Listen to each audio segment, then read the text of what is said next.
So maybe you heard something about that Hillary Clinton gave uranium to Russians or whatever. Well, here we're going to break it down. This is from a website called Powerline. Lots of places have written about this.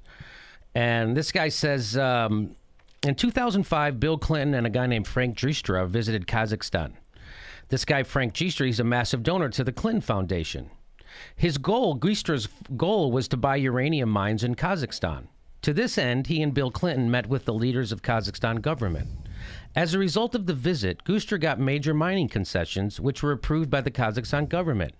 Kazakhstan got Bill Clinton publicly to praise its alleged progress in democracy and human rights. The Clintons received $31 million donation to their foundation from Giustra, along with a pledge to donate $100 million more.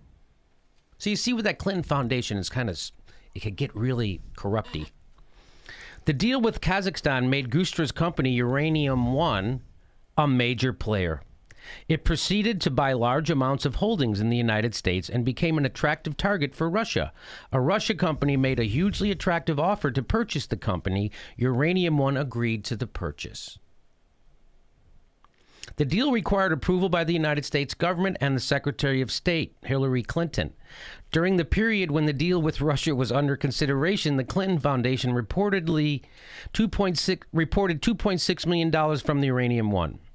Its contributions were not disclosed by the Clintons, despite an agreement Hillary had reached with the Obama White House to publicly identify all donors. During this period, Bill Clinton also received $500,000 from a Moscow speech from a Russian investment bank that was promoting Uranium One stock. So you see how this all gets... This was more than his usual speaking fee. Hillary Clinton duly approved the deal. It made the Russian company Rosatom one of the world's largest uranium producers and brought Vladimir Putin closer to his goal of controlling much of the global uranium supply chain. The deal left huge amounts of U.S. uranium under the control of Russia. The New York Times estimated this share at 20%.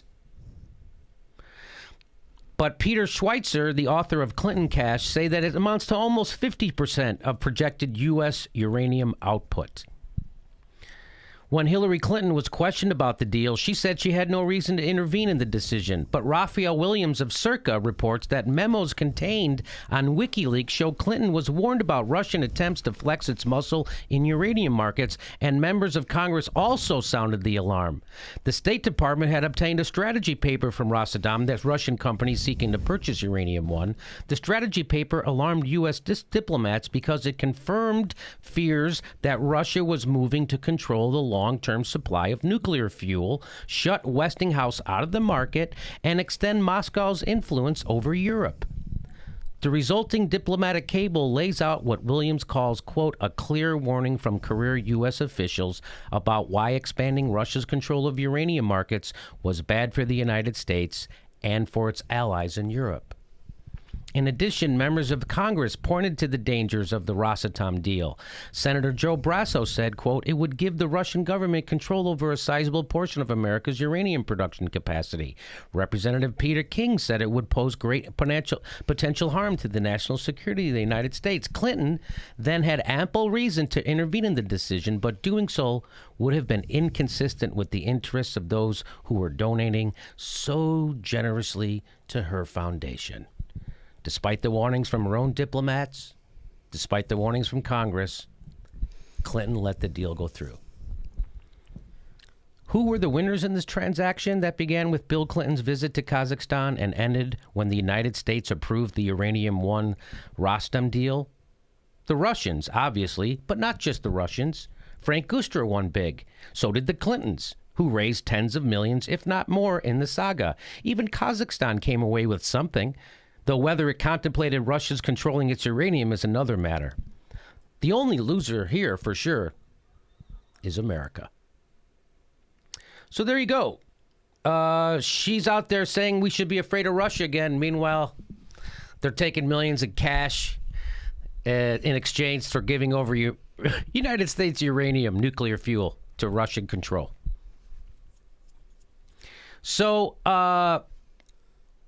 Whatever you think you're doing when you're voting for Hillary Clinton, you're not doing that. When you're voting for Hillary Clinton, you're telling the establishment, the corrupt, warmongering, worker decimating, climate polluting establishment that they can count on your vote. No matter how bad they fuck over the planet or their own people